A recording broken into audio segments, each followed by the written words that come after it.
Hi guys, it's the Forgetful Scholar, and today we're going to chat about books. So there's two books this week again.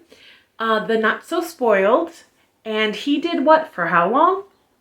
I know I used that before, but you'll see why. So the first book I'm going to talk about is The Dragon Tamer by Derr. And I will say that this week I've kind of did the Derr and Michele Mills again. And next week I'm going to try to mix it up a little bit. I don't know. Anyway. So, this is the Not So Spoiled. This is this is an I'm getting distracted, sorry. This is an fantasy, historical fantasy kind of book. It's a very short novella. It has to do with Aleith, who is a plainsman, who is in a kingdom. Like, he works for the king, and he's from the plains. So I liked how this world kind of explained that without being bogged down. And the king basically needed a dragon tamer, so he was sent. But there was a little mix up in translation. They wanted a dragon slayer, but he's a dragon tamer. Because to his people, the plainsmen, dragons are sacred and you don't kill them, you tame them. So he lives in a tower by himself with a pet dragon.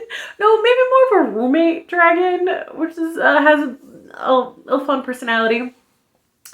And there is Prince Wrath, who is a racer, who is, as you see it, like a gorgeous but very spoiled youngest prince kind of son that drives him crazy.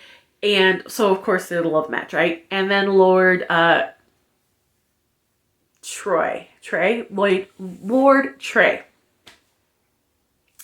Okay, so the prince always flirts with him, but Aleith thinks it's just jokes and it, angers him and stuff like that. So basically the whole plot is that someone is poaching dragons to smuggle them across the sea to, I guess, they said battle dragons, so I think like to fight each other, like dog fights and stuff like that. At least that's how it seemed in the story. I enjoyed it. I'm gonna give it a 4 stars. It was fun. It was quick, but I got a good sense of the people and the world. In fact, I want more in this little story. I don't know if they wrote more about this fantasy world particular, because I would love to know more. I wasn't surprised by the bad guy's betrayal.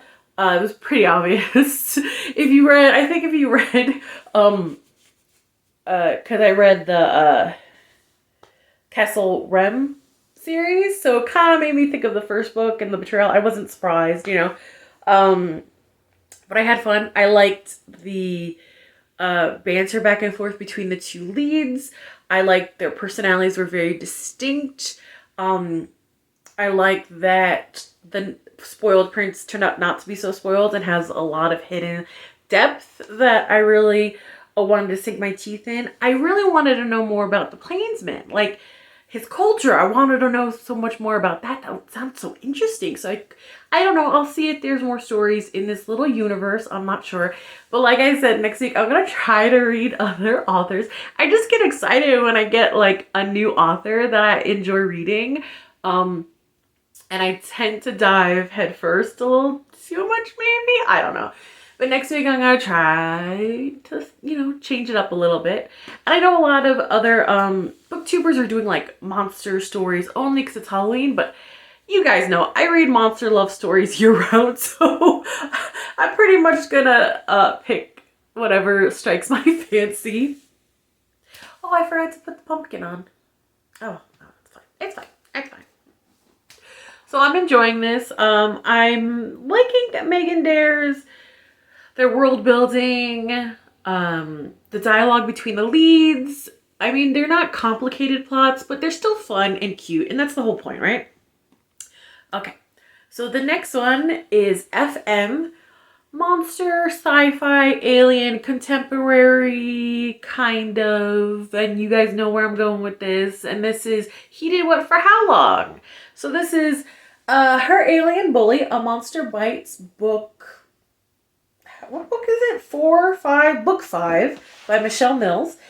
And, you know, with this author, I enjoy them. I really do. They make me laugh. I like their characters. I like their characters' personalities. I like how diverse they are. But sometimes they write a book that I'm like, he did what for how long? And I just like, so creepy. And it's so mind-boggling. Like, I'm just like, what? So this one, I kind of went back and forth what rating to get it, because this is like a classic bully to lovers story that I've never liked that kind of trope. I've read really bad ones, and for this trope, for that kind of trope, this is a really good one. His reasons for bullying, oh, I didn't even say their names. So Charisse is the human, and Horace is the Hercron, you know, the red devilish looking alien. And they're on Omega 9.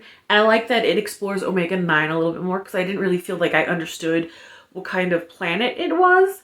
I like that they go a little bit more into that. Puppy alert. Okay.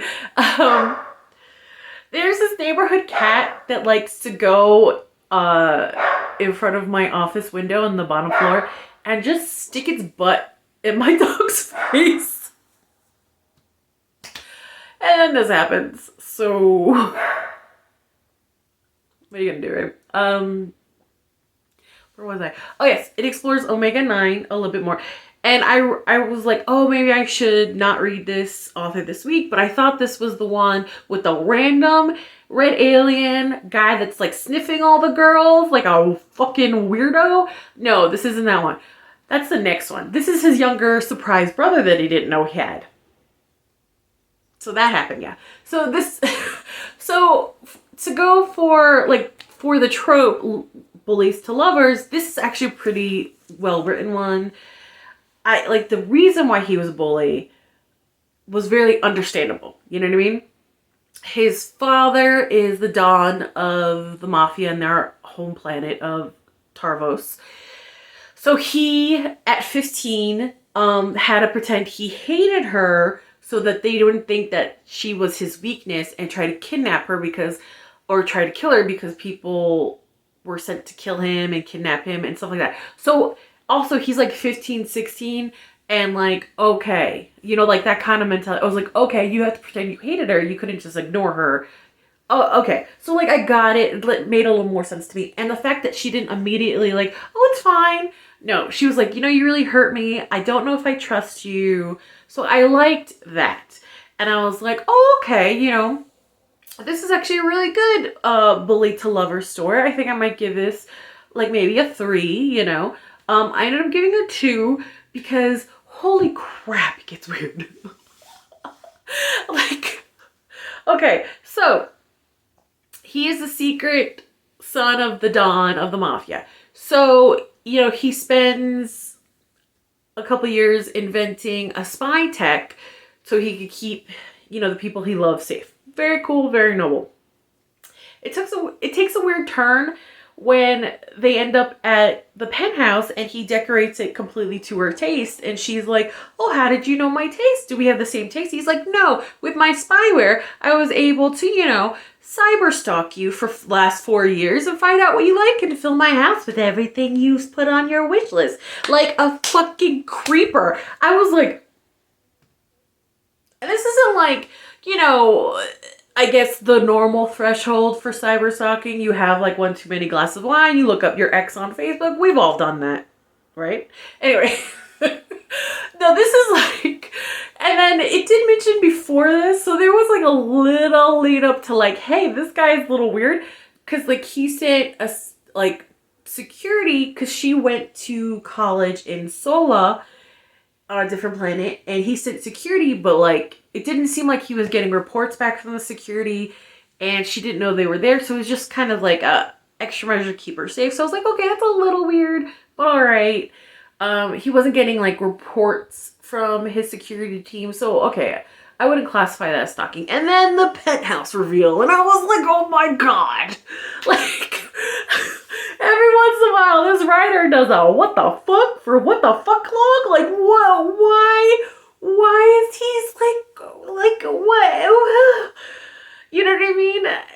like 1 second away from like, put the lotion on your skin so I can wear you as a meat suit. Like, this is creepy. I found that creepy. What'd you think? Did you think it was creepy? He thought it was creepy too. We all think it's creepy. Like, that was weird. And the fact that Charisse was like, okay, that's so sweet. La, la, la, la. I was like, wait a minute. Because I really liked you until that moment. Like, I totally got you into that moment when you were sitting in the office for 2 hours and getting pissed off. You and me, girl, I would get pissed off too. I got that. And how you didn't let him off for being your high school bully of just like, oh, okay. You know, no. You were like, no, I have trust issues. I don't trust you. You really hurt me back then. We have to earn that trust. It was there. But when, like, he goes into he's been cyber stalking you and filled the penthouse with everything that you love, and you're like, oh, how sweet. And I was like, no, no, no, no, no. That is not sweet. That is not proper behavior. That is a fucking red flag. That's like a red flag with a marching band behind it. That is not okay. I'm like, what? Like, she doesn't even address it. She doesn't address it because, like, her whole life she's had apartments on the underground, so now she's in the penthouse and she's wowed by the Omega 9 Gardens, which is like one of the wonders of the sector, and it kind of made me think of like the Hanging Gardens of Babylon, you know, one of the wonders of the ancient world. So, okay, all right, she was distracted. Cool. Get back to the point where he cyber stalked you for 4 years and was following every move you made online. 'Cause weird. I can't be the only one that thinks that's weird, right? He did that for 4 years. Get away. Oh, God. Like, what? Horace, get mental health. Go to a mental health professional. They're lovely. They can help you with this. Because, wow. And Charisse, I get it. Your father's a piece of shit. Stand up for yourself. I mean, you stood up for yourself for most of the things. Because that's the thing. With her character was kind of like... Okay, so she goes back to Omega 9. She moved back there because she is got her finance degree. And I do like how all these women continue their careers even though they marry super rich. I like that. So she finds out that her father is deep gambling debt because he's a piece of shit. I will get to that because there's one point that you really like, wow, set this piece of shit on fire. No one will care. And she finds out he's in debt to her old high school bully, Horace. So she goes there to like, hey, what the hell, let my father be okay. And stuff like that. So, okay, that's how he kind of gets her there. I thought that was a little manipulative. And the fact you find out that the father basically sold her to Horace to cancel the debt. And by then, like, you're like, okay, Horace really loves her. And yes, this is super creepy. But, you know, this is a romance novel. And that's just like, sometimes this writer goes to the creep. Fine, it's fine, it's fine. Other than that, you know, I like this dynamic they have. I like that she's not, like, immediately falling into his arms. I like that she's like, hey, I got issues from high school. We still gotta work out. I'm not ready to have sex with you yet. Cool. I've never been on a real date. He's like, ooh, let me take you on a real date. They bump into her father and he's like, oh yeah, but all my debt is fine because, you know, I sold you to him. And like, it took him a second to even remember her name. Like, he is, whoa. And I like how Horace was like, he's a piece of shit. Don't worry about him. Her father's a piece of shit. So it's like, I was like impressed by Charisse because her father is a piece of shit. So obviously she would have like self-esteem issues, but she seemed to be okay, like being able to stand up to Horace and like stuff like that. It's just that one issue was like, girl, he cyber stalked you for 4 years. That. At least have an argument about it. At least have a conversation about it. If you had a conversation about it, you know what I mean? It would have been better. Like, even if the author kind of put it off as like, oh, you know, it's an alien trait. Once they smell their mate, they can't help it. I would even have accepted that because this is an alien monster romance. You know what I mean? So sometimes things get a little weird. You know, you guys know I've read books with weird tentacle stuff going on. It's fine. You know what I mean? We do not judge here. But I was just like, cyber stalking. It's a little much. at least have an argument about it. Or be like, hey, you realize that this is not okay for humans. This creeps me out. At least have that conversation. You know what I mean? So like I was going back and forth between 2 stars and 3 stars because on one hand, for 3 stars, I laughed during this. I enjoyed, again, the world building. I enjoyed the characters. I think, the characterizations were pretty solid, except the female. I didn't really get what her personality was exactly, because one moment she's headstrong and, like, self-assured, the next she's not. So I was like, okay, but at the same time, people can be like that. So I was like, okay. But the cyber stalking, that was not addressed. I was like, huh. So I have to go with 2 stars because every once in a while this writer hits me with a what the fuck did he do? And for how fucking long did he do it? And I'm just like, okay. So that's this one on this series of like, what the fuck? So there you go. So that's it for me this week. And I am going to try to do different writers next week. It's just, I'm enjoying myself. What can I say? I don't want to. It's time for me to get back to the real world. Like, comment, and subscribe. And I'll see you later. Bye.